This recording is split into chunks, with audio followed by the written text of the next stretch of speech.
Back in 2006, my gaming landscape was quite limited.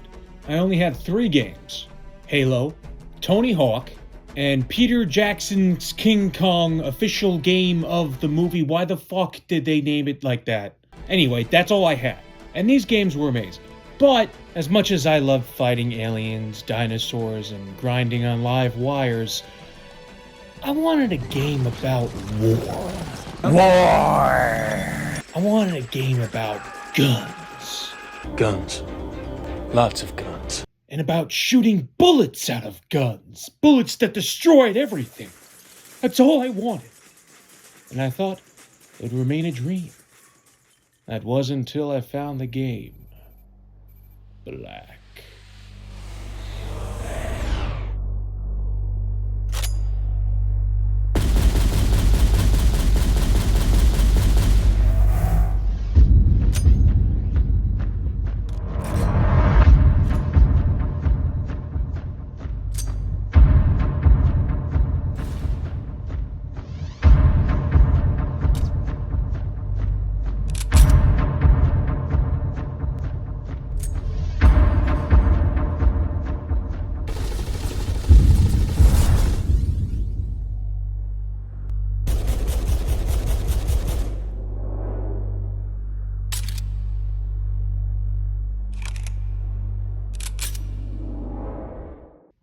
Somehow still, even today, the year 2025, year of our Lord, I have yet to find a game quite like Black.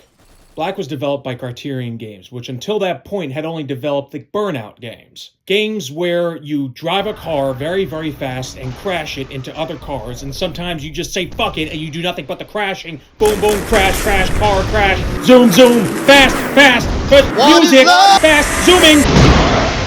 I don't know what the that was. Burnout was basically the team deathmatch of racing. And one of the things Criterion did was they made a point in making the vehicle, making the car, the main character of the game. That's why the cars look so good in that game. And they took that concept and applied it directly to Black. They wanted the guns to be the main character of this game. And boy, freaking were they.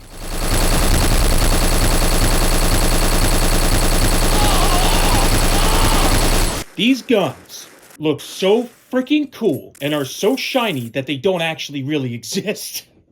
Yeah, it's not an accurate portrayal of guns, but the developers are actually not going for an accurate portrayal. They're going more for the Hollywood style.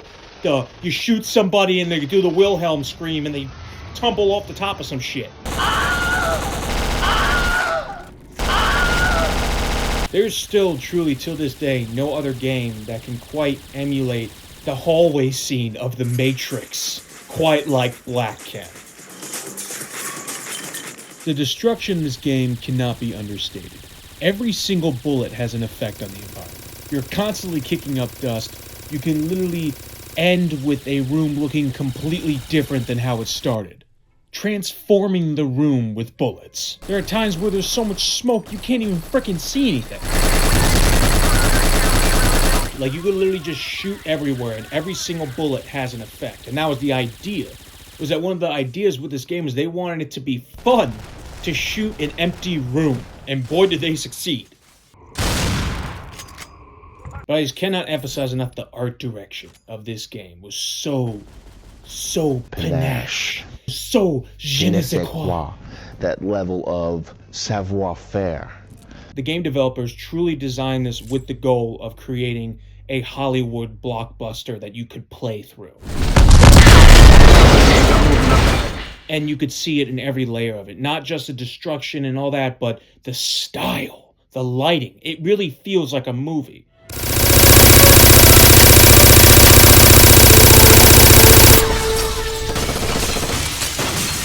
But one of the most incredible things about this game is the sound, baby. Oh, the sound.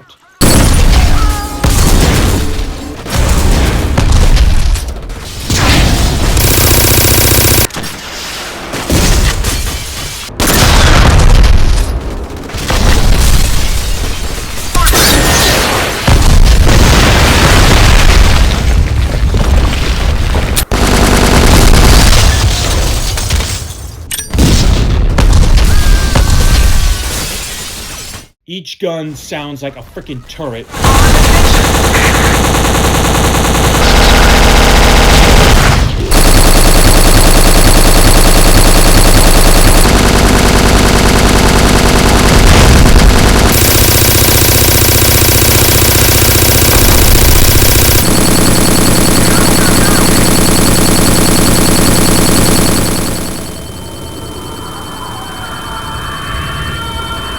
They actually went so far as to emulate the gun sounds of famous movies, such as Arnold's Uzi in True Lies and Bruce Willis's MP5 in Die Hard.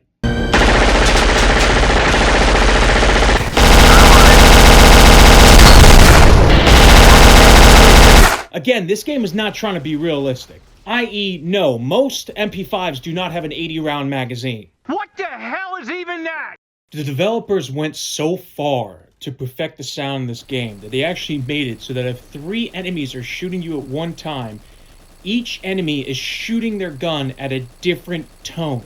Like one enemy shoots it at a lower tone, one at a middle tone, and the other at a higher tone.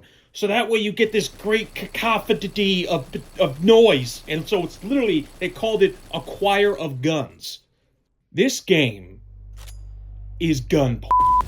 Literally. It's been classified as gun porn. Nice. This game prioritized presentation above everything else. So much so that it really is just a standard shooter when you strip back the cool paint. You're just going through a level, blasting dudes, rinse, repeat. The story is fucking shit. You're like an ex-secret agent who did something he shouldn't have, and now you're telling the and who fucking cares? Blow shit up, shoot it all.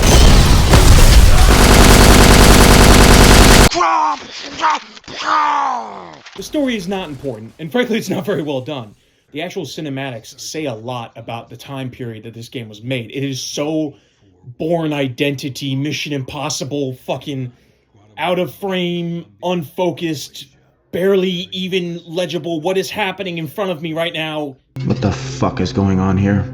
This game's presentation was really all it had at the end of the day, but by God, what a frickin' presentation it is.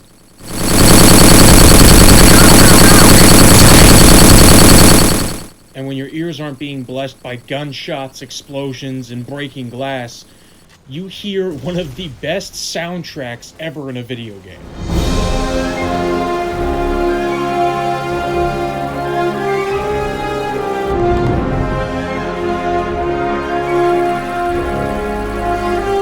Black's main theme was co-authored by Michael Giacchino, who is responsible for God knows how many game soundtracks and movie soundtracks. This guy's got quite the stacked resume, and you can tell.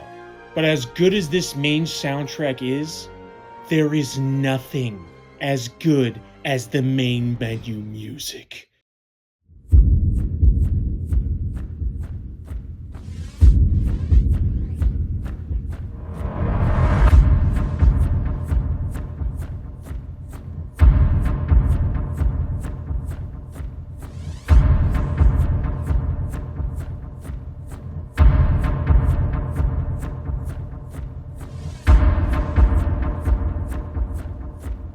Black is such a fascinating game. It really is the result of when a game developer throws everything into presentation. Sound, graphics, destruction, music, just the visual fidelity, the atmosphere. There really isn't any first-person shooter even today that can really match the atmosphere of this game.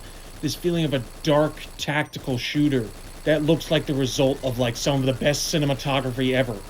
This game is just so special to me. I freaking love this game, and I don't think I'll ever get enough of it. And unfortunately, this is all I'm ever going to get because it never got a sequel, it never got anything. This was it. And I think a big reason for that was because there was no multiplayer, and like I said, the story was and the game design of itself was very generic. It really is just the presentation of the whole thing is just so unique and so memorable. And so well done that I'm still talking about it today. At the end of the day, all I can say is that I like my games the same way I like my men. Black, coming February 2006. Rated M for... Your mom